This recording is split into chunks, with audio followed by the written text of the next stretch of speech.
मैंने समाचार में देखा कि वो अयोध्या आना चाहते हैं और मुख्यमंत्री योगी आदित्यनाथ जी से मिलना चाहते हैं और बड़े विचार के बाद मैंने बड़ा सोच विचार किया कि विरोध करूं कि ना करूं, लेकिन मैं अपने आप को रोक नहीं पाया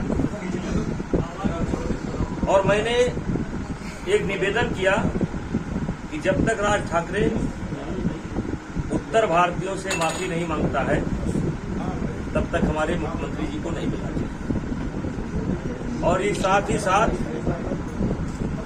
मैंने बोला कि जब तक राज ठाकरे उत्तर भारतीयों से किए गए दुर्व्यवहार के लिए, अपने कार्यकर्ताओं के द्वारा किए गए दुर्व्यवहार के लिए खेद नहीं व्यक्त करते हैं, माफी नहीं मांगते हैं, तब तक हम उनको अयोध्या में नहीं आने देंगे। आज स्थिति ये है कि यदि राज ठाकरे उत्तर भारतीयों से माफी नहीं मांगते हैं तो हिंदुस्तान के कई प्रांत ऐसे हैं जिनमें वो पैर नहीं रख सकते और अयोध्या तो भूल जाएं कि बिना माफी मांगे वो अयोध्या आ पाएंगे। जिस तरह से आप काफी देश में चल रही है हो गई आज तो बता रही है और बिहार से लेकर उत्तर प्रदेश राजधानी इस सारी जगहों से आप फोन आ रहे हैं और यहाँ पे सांसदों का एक बड़ा समर्थन मिल रहा है। क्या देखिए, ये सबके मन में एक पीड़ा थी, वो चाहे केरल का निवासी हो, चाहे तमिलनाडु का निवासी हो, चाहे बिहार का हो, चाहे बंगाल का हो, चाहे यूपी का हो। देश में धारा 370 लागू थी जम्मू कश्मीर के अंदर और किसी भी प्रांत में धारा लागू नहीं थी, लेकिन अघोषित रूप से आज भी महाराष्ट्र में एक धारा लागू है। देश के किसी भी कोने का रहने वाला आदमी वहां नंबर 2 का नागरिक है, उसको दब कर रहना पड़ता है।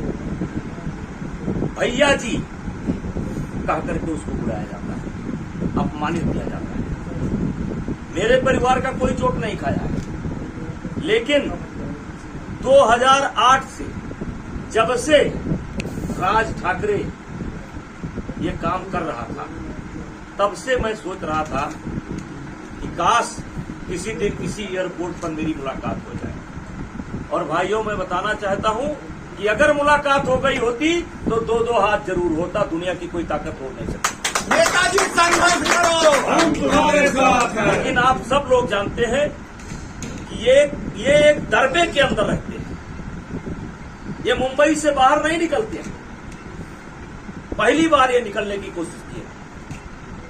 और देखिए, हमारा मानना है, जो सनातन धर्म है, हिंदू धर्म है, कि अगर इस जन्म में हमने कोई पाप किया,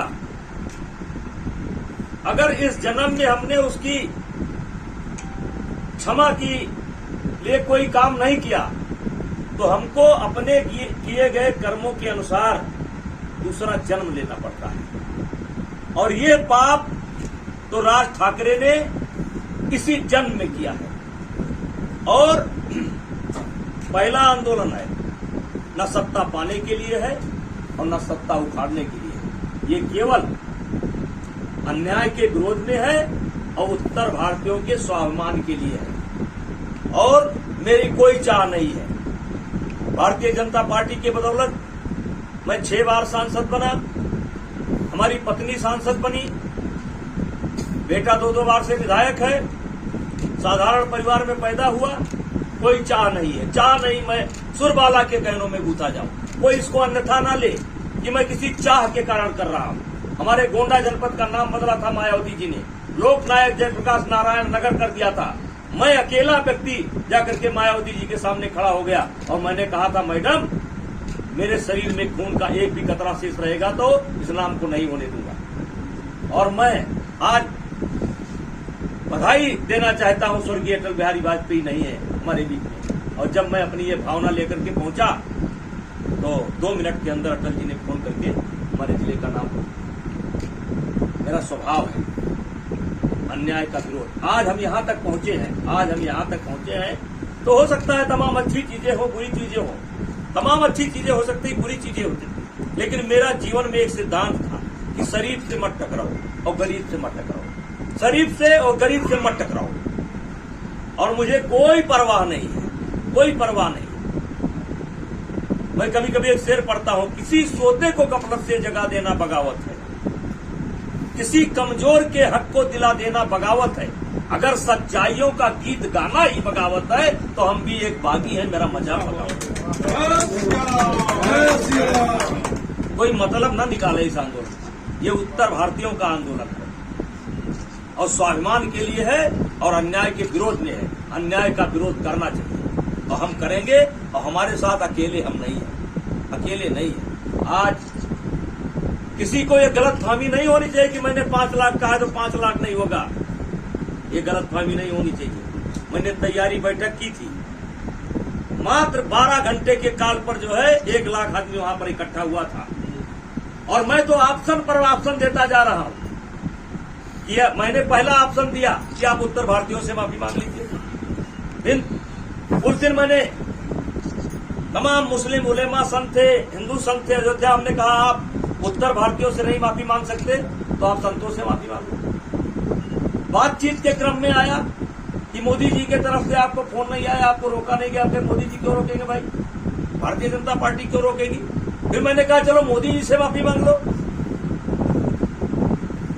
फिर कुछ बात आई मुख्यमंत्री जी की, हमने कहा योगी जी आप मुख्यमंत्री हैं, पहले संत हैं, हमारा संबंध उस गद्दी से जो जब महंत दिग्विजयनाथ थे तब से है, अवैधनाथ जी से मेरा संबंध है। हमको भोजन कराने के बाद वो भोजन करते थे, ट्रेन में मिलते थे, अपने हाथ से निकाल करके खाना खिलाते थे। हमने कहा योगी जी मुख्यमंत्री बाद में है, पहले संत है, आप उनसे मांग लो। तो आप मोदी जी से मांगोगे नहीं, उत्तर भारतीयों से मांगोगे नहीं, संतों से मांगोगे नहीं, उलेमाओं से मांगोगे नहीं, जनता से मांगोगे नहीं, तो अयोध्या आप राजनीतिक यात्रा पर आ रहे हैं। ये आपकी धार्मिक यात्रा नहीं है, आपको अहंकार है। जब तक अहंकार खत्म नहीं होता है तब तक धार्मिक नहीं हो पाता है। धार्मिक व्यक्ति में अहंकार नहीं होता है। और इसलिए मैं ये तय कर चुका हूं और मेरे साथ लोग हैं, मेरे साथ जनता है। मैं पूरे दौरे पर निकला हूं।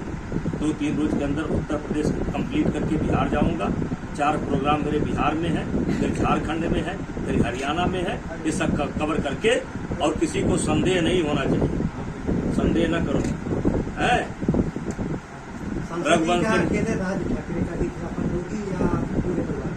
राज ठाकरे वो देखिए मन से कार्यकर्ता, जब बाला साहब थे शिवसेना थी, ये मन से के लोगों ने पिटाई किया। हम तो ये भी कहते हैं कि हो सकता है राज साहब को पूरी बात न मालूम हो।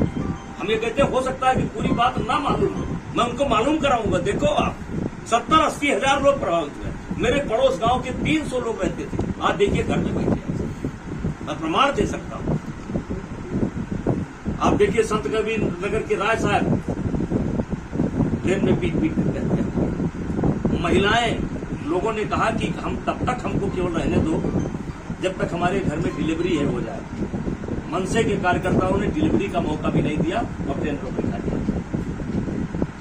और इसलिए ये आंदोलन हुआ है।